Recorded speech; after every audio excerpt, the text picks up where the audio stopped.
My name is Ambika. I am from Plainsboro, New Jersey. I grew up in a conservative South Asian family. I only really realized that I was bisexual once I graduated high school, and so I went to college in DC at George Washington University. This was sort of the first space where I could tell all of my friends that I was queer and really live my best queer life. I graduated college in 2019, but then almost immediately after, about 6 to 7 months later, the pandemic hit. Also at the same time, my dad was going to receive a kidney transplant, and lockdown started the week that he finished his operation. And soon we were in June of 2020. I was in my apartment one night feeling pretty lonely, and I get a call from my mom. Immediately she starts crying. She says, you know, it's been a really, really tough couple of months at home. Your dad's recovering, but the care is really, really overwhelming. I really need help. After a little bit of a pause, I'm like, okay, Mom, I'll come home. I make the trip back to Jersey. Because I wasn't out to my parents, I found myself essentially having to go back into the closet. I remember this one time where after sort of a long day, I was sitting with my parents in their bedroom, and I remember my dad sort of looking at me and saying, you know, we're gonna get old one day. You're gonna need help to take care of us. You're gonna need a husband. I just smiled and nodded and said, yeah, okay. This topic of having a husband would come up in small and subtle ways, and every time it did, it would just continue to weigh on me. I had a group of friends from home who, you know, grew up in the same context that I did, were also from fairly conservative Asian families, and they also happened to be queer. We had this little group chat going, and they showed up for me at some of my lowest moments. I turned 24 when I was at home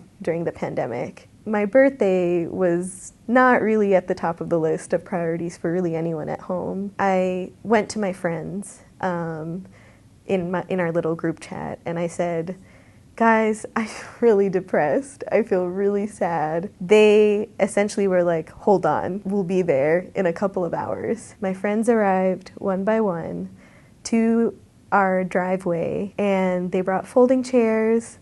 One of my friends brought a charcuterie board. They brought a cake. They brought snacks. They brought a speaker. And everyone sort of set up their chairs 6 feet apart to be safe. Everyone was masked. For a moment, it felt like all of the hardships and adversities all just disappeared. A couple of months later, in April, the vaccines were released, and I really sort of began to think about whether or not it was time for me to go back to DC. I definitely felt a sense of guilt, but I also really, really missed my old self. I, of course, went to my friends, my chosen family, and sort of expected people to have the same sort of conflict as I did. What they instead said was a resounding, you need to go back to DC. You need to choose yourself. I let my parents know of my decision.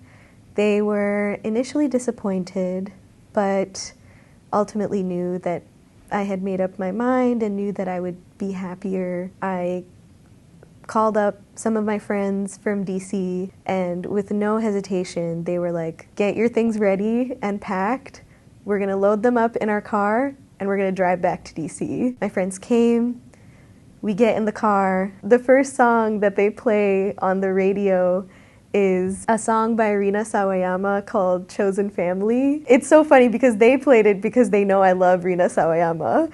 But that moment, it felt movie-like. Once I was back in DC, it was almost like I had to learn how to be a queer person again. As much as I loved being back in DC and being around a lot of my friends in DC again, I kept thinking back to my friends from home, and they all just happened to be based in New York City. I was really ready for a new adventure, but I was ready for a new adventure with my chosen family and my queer friends. And so I decided to move to New York City. I also decided to live with and be around the very same friends who essentially saved my life. As a queer person, your chosen family is your lifeline. We're not related by blood, but they love me and cherish me and are there for me the way that a bio family is expected to be.